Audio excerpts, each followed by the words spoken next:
Hi guys! Hey, if you like this video, please click like. And if you'd like to see more of my videos, please subscribe. It would certainly be appreciated. Thank you!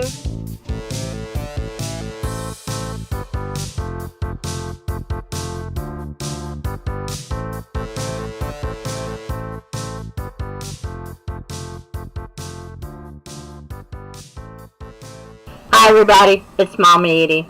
And today I want to talk about Cushing's disease. How do you know when your dog has Cushing's? Well, if you see an increase in thirst and urination, or increased hunger, increased panting, pot-bellied abdomen, obesity, fat pads on the necks and shoulders, recurrent infections of skin, ears, urinary tract, etc., loss of hair, lack of energy, inability to sleep, muscle weakness, infertility, darkening of the skin, appearance of blackheads on the skin, thin skin, bruising, or hard white scaly patches on the skins and elbows, in here, and neurological abnormalities such as circling, behavioral changes, seizures, stuff like that.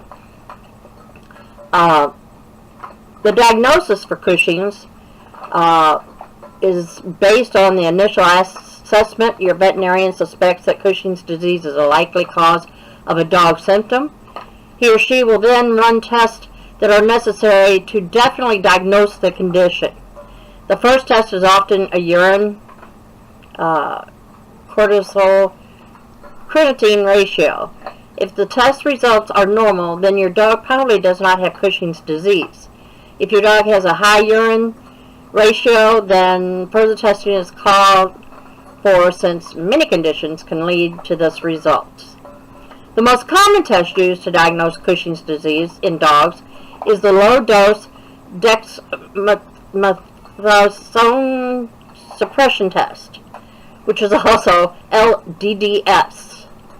A blood sample is taken to measure a dog's baseline cortisol level, and then a small amount of that LDDS is administered by the injection. Blood cortisol levels are measured 4 and 8 hours after it is given. In a normal dog, the injection inhibits secretion of a hormone that stimulates cortisol secretion, which leads to a decrease in circulation cortisol levels. In a dog with Cushing's disease, cortisol is not suppressed.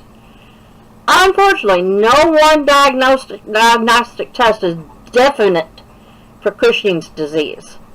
Veterinarians may need to also run an ACTH stimulation test, high-dose suppression test, and or perform an abnormal ultrasound to determine whether or not a dog has Cushing's. The treatment for Cushing's, however, dogs with mild symptoms associated with Cushing's disease may not need immediate treatment, but should be closely monitored to determine when it would be beneficial to start treatment. In general, treatment should start when a dog develops symptoms that are potentially dangerous and troublesome to the pet or the owner. These might include their blood pressure, increased urine protein, evidence of kidney damage, by the way, recurrent infections, a noticeable increase in drinking and urinating, urinary accidents, having to get up in the middle of the night to urinate, exercise intolerance, and excessive panting. Once the decision to treat the dog's Cushing's disease has been reached, a veterinarian will likely to prescribe 1 or 2 drugs, Lidocaine or Trilostane. These drugs can have serious side effects, so dogs taking them should be closely monitored. Other medications may also be used under certain circumstances. When a patient is diagnosed with an adrenal tumor, chest radiographs and possibly a CT scan or MRI should be taken to examine the body for possible metastatic spread of the disease. And it could be, if it's a tumor and it hasn't shrunk in a while, if it hasn't shrunk, it may be followed for surgery to remove it. Living and managing with Cushing's disease, if your dog is being treated with medication for Cushing's disease, you need to be prepared to continue treatment for the life of the pet. You will need to be observant for any other adverse reaction to these powerful medications. Typical signs of an adverse reaction are lack of energy, weakness, lack of appetite, vomiting, diarrhea, and sometimes difficulty walking. If any of these side effects do occur, you should discontinue the medication and contact your veterinarian immediately. He or she may have given you the medication prednisone to give to your dog under circumstances like these, or during times of stress. Follow your veterinarian's direction in regard to the prednisone used in your dog.